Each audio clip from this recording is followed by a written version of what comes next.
रघुकुल रीत सदा चली आई, लेकिन प्राण जाए पर बचन ना जाई, मैं विवाह नहीं करूंगा।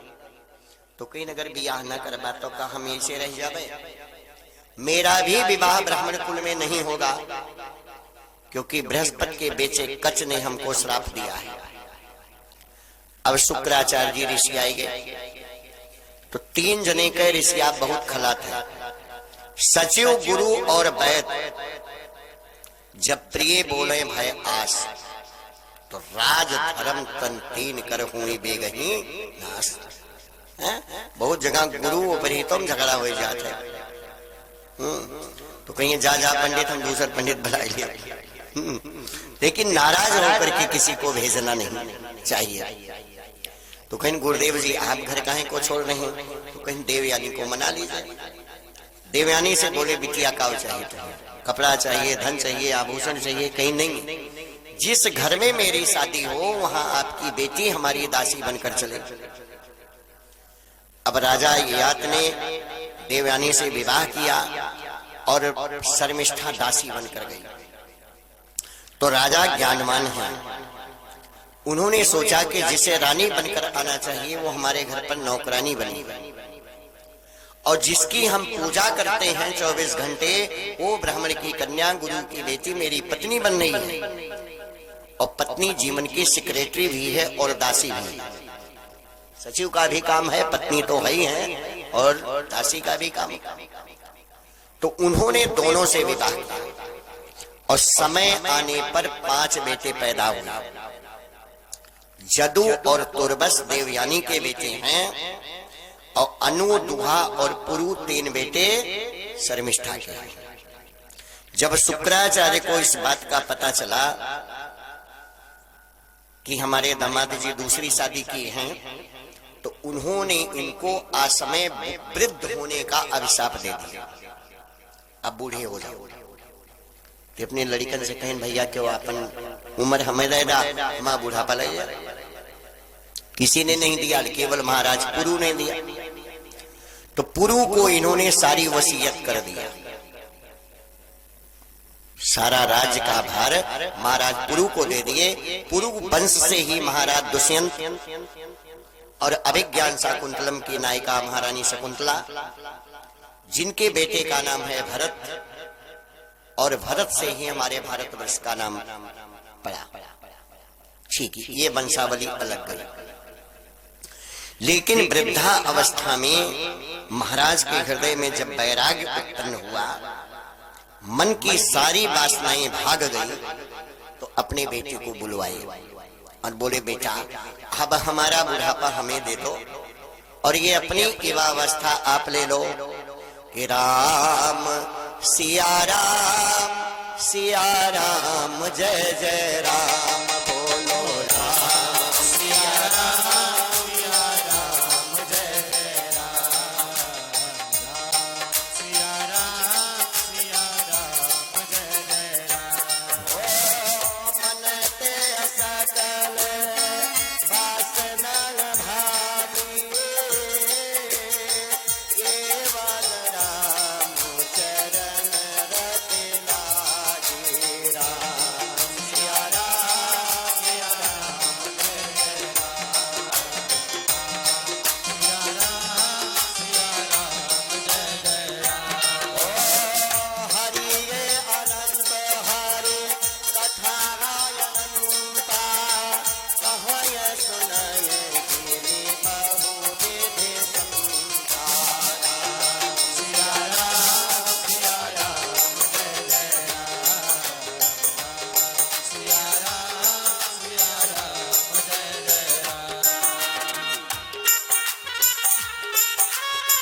जय हो राम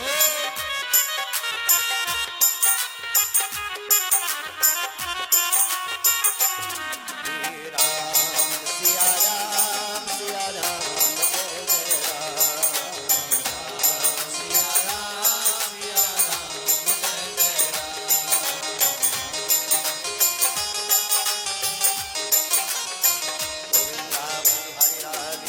राम। तो दक्षिण दिशा तुर्बस को दे दिए, पश्चिम की में राजे महाराज जदू को दे दिए, पूरब में पुरु को दे दिए, तो वर्णयामि महापुण्यम सर्वे पापो हरम नृणाम जदुर्वंशे नरास्तुत्वा सर्व पापे प्रमुच्यते। इसी जदुवंश में की कई पीढ़ी का समय जब व्यतीत हुआ तो जैसे हमारे पंडितन मां पाणे दुबे तिवारी पाठक उपाध्याय हैं, उसी प्रकार से आपके जदुवंश में भी 3 वर्ण है, यादव, माधव और वाष्णेय, 3 है। अगर गोत्र मालूम है तो ठीक है, नहीं तो कश्यप गोत्र। गोत्र यदि पता है तो अपने गोत्र का नाम ले, और नहीं तो अंग और भंग नाम के 6 राजा हुए थे। उनकी 11वीं पीढ़ी में अधिरथ का जन्म हुआ था।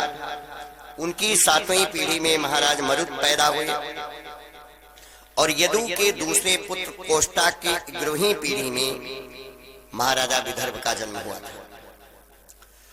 तो युधाचित के दूसरे लड़के अनमित्र, जिनसे प्रसेन, सत्राजित, अंधक, कुकर और 11वीं पीढ़ी में उनके महाराज आहुक का जन्म हुआ था। आहुक के 2 बेटे, एक महाराज उग्रसेन और दूसरे का नाम है देमक। तो देमक की पुत्री ही देवकी हैं, जिनके उदर से भगवान का जन्म होना है, और उग्रसेन के बेटे का नाम कंस, और कंस 8 भाई हैं। वसुदेव जी के कई भाई हैं जो देवमीण के पुत्र हैं, कृतभर्मा, हृदय, शिनी, चित्ररथ, ये सब दूसरी वंशावली के हैं, दूसरे यादव हैं। अब वसुदेव जी की बहन का नाम है प्रथा, जिनका विवाह पांडुवंश के महाराज धृतराष्ट्र के छोटे भाई पांडु के साथ हुआ था। और तपस्या के बल पर युधिष्ठिर, अर्जुन और भीम, 3 बेटे कुंती के, नकुल और सहदेव माद्री से पैदा हुए। वसुदेव जी की और भी पत्नी हैं, पौरवी, रोहिणी, भद्रा, मदिरा, रोशना, देव की प्रमुखा, आसन, बाल, आनक, दुंदवे।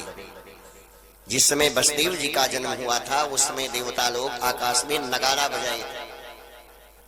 आज भी अयोध्या में कनक भवन, श्री राम जन्मभूमि, हनुमानगढ़ी, विंध्याचल मां के दरबार में, काशी विश्वनाथ के मंदिर में, मैहर की भवानी के दरबार में नगाड़े का बाजा बजता है। रखा है नगाड़ा, आरती के समय नगाड़ा बजता है, गम्बड़ गम्बड़। तो नगाड़ा बजा। अब श्रुतियां कहती हैं कि ईश्वर की इच्छा हुई कि एकाकी न रमते द्वितीय में इच्छा, तो अकेले तो मैं रमण नहीं कर सकता हूं, क्योंकि योगी की दशा अकेली होती है, ब्रह्म तो अकेला है। एको अहम बहुश्यामि, अकेले रह करके भी अनेकों रूप बना लेना, गोप और ग्वालों के बीच में नृत्य करने की भावना से भगवान और लक्ष्मी जी राधा कृष्ण के रूप में अवतरित होते हैं। देवकी के जिन 6 पुत्रों का वध कंस ने किया था, उसमें सबसे बड़े बेटे का नाम है कीर्तमान, सुसेन, भद्रसेन, ऋचु, सम्मर्दन, और 7वें में बलराम, 8वें में भगवान श्री कृष्ण है। तो एक छोटी सी बात बोल पड़े महाराजा परीक्षित के सामने कि राजा परीक्षित, जब आप अपनी मां के गर्भ में थे तो भगवान श्री कृष्ण ने सुदर्शन चक्र से आपकी रक्षा किया था, और भरी सभा में जब द्रौपदी की चीर खींची जा रही थी तो द्रौपदी ने टेर लगाया गोविंद भगवान को कि जंघिया खोले, अरे खड़ा बा दुशासन, बिरन मोरे हाली, औ ब्या के नाही, बिरन मोरे हाली, औ ब्या के नाही, बिरन मोरे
रक्षा किया, मेरी दादी की रक्षा किया, मेरे बाबा के रथ को हाके, तो कथितो वंश विस्तारो भवता सुम सूर्यो राज्ञाम छावे वंशानाम चरितात परमाद्भुतम। गुरुजी, सबकी कथा, जिस कथा के लिए मेरी लालसा थी उसको तो आपने इतने में बता दिया। अब आप हमें भगवान श्री कृष्ण के जन्म, कर्म, लीला के बारे में बताएं। जैसे पार्वती जी ने कि प्रथम सो कारण कहो विचारी और निर्गुण सगुण रूप बपुधारी, लेकिन पुण्य प्रभु कहो राम अवतारा। तो वसुदेव जी को जैसे सूरसेन ने पाला था वैसे कंस को भी पाला। उसका नाम ही है कि का अंश, ये किसका बेटा है ये पता ही नहीं। जब कंस 10 वर्ष का हो गया तो एक दिन बाबा नारद ने चुगली लगा दिया, कंस यहाँ परे हो तो तू मांग मांग खाता है, जिंदगी कब तक बीतेगी। तो कहीं बाबा का करी, यही हमारे महतारी बाबू है, कहीं चुप रहते। आपके पिताजी मथुरा के राजा महाराज उग्रसेन हैं, और 10 वर्ष की अवस्था में जब कंस आया और अपने पिता से टाइटल डेट अपने हक के लिए लड़ा, तो उग्रसेन जी इनकार कर गए कि हम हिस्सा न दे। कहीं जब हिस्सा न दे तो हम झगड़ा करब, दूसरे के घर फूंके, छोटे छोटे बच्चों को ले जाकर के पानी में डुबो दे।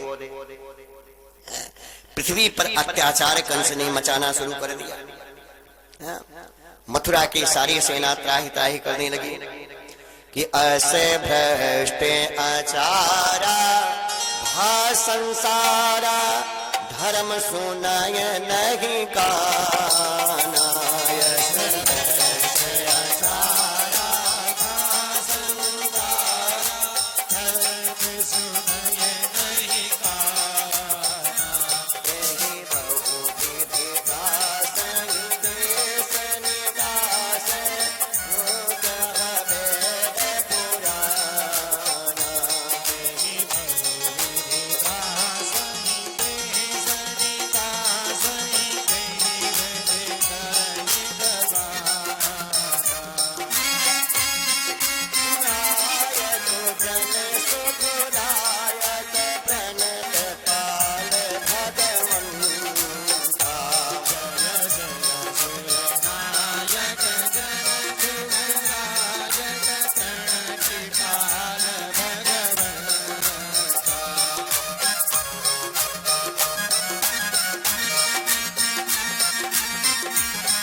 वंदना करने लगे। कहीं आप लोग चिंता न कीजिए, कारण बनाइए और मैं इस भूतल पर अवतार लूंगा। पदिताराय साधूनां विनाशाय च दुष्कृतां धर्म संस्थापनार्थाय संभवामि युगे युगे। एक ही जन्म में नहीं, जब जब धर्म की हानि होती है तब तब मेरा अवतार होता है। अब कंस तो इतना अत्याचारी था कि अपने माता पिता को भी जेल में बंद कर दिया और मंत्रिमंडल का राजा बनकर बैठ गया। प्रलंबासुर, बकासुर, पिनामंत, धेनुकासुर, अघासुर, पूतना, चारुण, मुष्टिक, शल्य, तोषक। सरकार जब बना थे गुरुजी तो दो ये चीज दिखाए पड़ा थे, या तो अधिकारी के बम्पर ट्रांसफर हुए थे और या तो मंत्रिमंडल का विस्तार। वही काम सरकार के सामने है। जून के महीने में तितिर बितिर बलिया से उठा के आगरा, आगरा से मुजफ्फरपुर, मुजफ्फरपुर से देवरिया, सुल्तानपुर से लखनऊ, लखनऊ वाले फैजाबाद, ये करिए। तो जिसे भी बिलीवेड विश्वास की बात है, मंत्रिमंडल को बदल दिया, लेकिन एक पद कंस ने नहीं बदला था, वो है पर्सनल सेक्रेटरी वसुदेव जी। ये उसी पद पर थे। और याद हो आज के 5 साल पहले माननीय मुख्यमंत्री श्री अखिलेश यादव जी रोए थे कि पिताजी कह रहे हैं कि पर्सनल सेक्रेटरी प्रमुख सचिव को हटा दीजिए। वर्ड याद हो? तो मैं जानता हूं कि प्रमुख सेक्रेटरी को हटाने का मकसद राजभंग हो जाएगा। सेक्रेटरी सब कुछ जानता, पूरी फाइल उसके पास है। तो वसुदेव जी को नहीं हटाया, बाकी पूरे मंत्रिमंडल को बदल दिया। अब कंस का सबसे बड़ा प्रेम उनके चाचा की बेटी देवकी का था। अपनी बहन को बहुत प्यार करता था। विवाह की जब बारी आई तो कहीं मैं देवकी की शादी में कितना दहेज दूंगा पता है? 400 हाथी, 1500 घोड़े, 1800 रथ और 200 दासी। इतना दहेज दे करके मैं बेटी की शादी करूंगा। लेकिन जब बिटिया बियाह होए लगा थे तो दुई परानी में थोड़ के झगड़ा जरूर होते गुरुजी। पति और पत्नी में लड़ाई हुई, उसका कारण क्या है कि माई कहाई बेटी नियरे बियाह भयो, बपई कहाई बड़ी दूर हो। माई कहाई बेटी नियरे बियाह भयो, बपई कहाई बड़ी दूर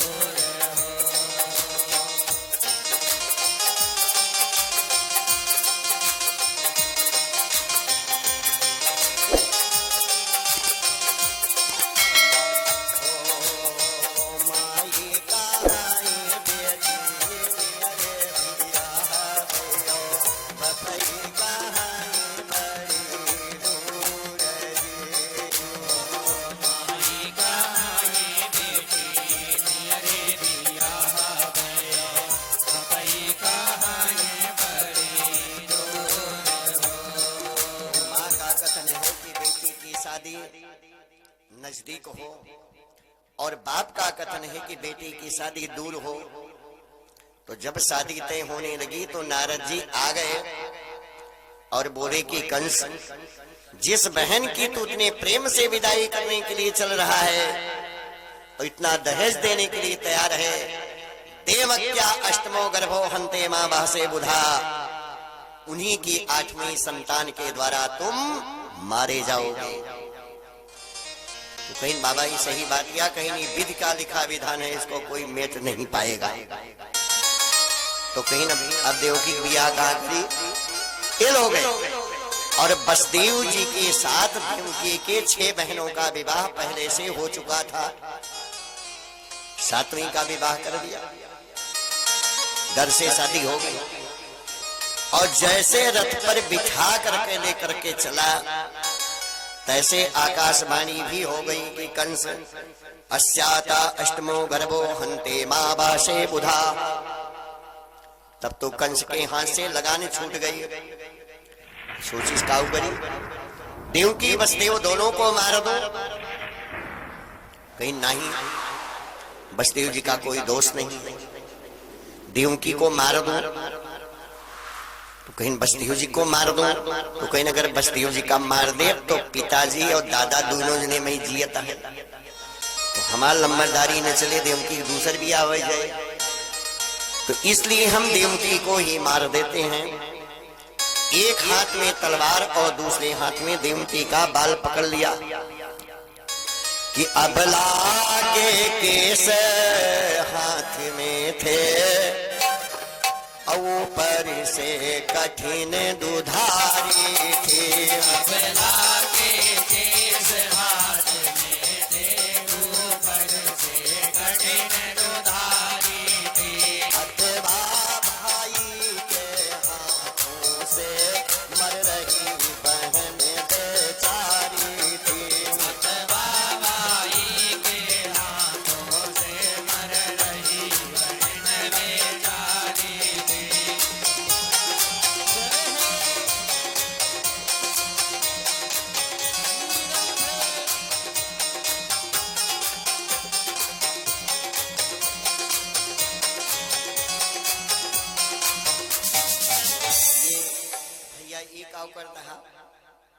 तो वसुदेव जी बोले कि राजन ये क्या कर रहे हो? जिस बहन को तुम इतने प्रेम से शादी विवाह किए, कन्यादान किए, और आज उसी अबला को मार रहे हो। तो कंस ने कहा जो बच्चा पैदा होगा वो हमको मारेगा। तो कहीं चुप रहते, बच्चा मेरा होगा कि इनका होगा? तो कहीं भाई आपका होगा। तो कहीं मैं संकल्प लेता हूं जितने भी बच्चे पैदा होंगे आपकी निगाहों के सामने गुजारता रहूंगा। ऐसी प्रतिज्ञा वसुदेव जी ने इसलिए किया कि हो सकता है कि इनका क्रोध कल शांत हो जाए, भाई बहन का झगड़ा समाप्त हो जाए, या 8 बच्चे पैदा होने में कम से कम 8 साल तो लगेगा। और सकट विधाता हमारे भाग में कौन लिखे हुए, तो कम से कम दोनों परनी बच तो जाइए। तीसरी बात है कि क्या ये अमर का चावल चबा करके आया? हो सकता है कि 8 साल में यही कहीं ढलन गए, सारा विवाद खत्म हो जाएगा। तो प्रवेश धीर कंसेश सुनो, और तुम हो वीरों के बाने में, और शोभा न तुम्हें दे सकते हैं अपना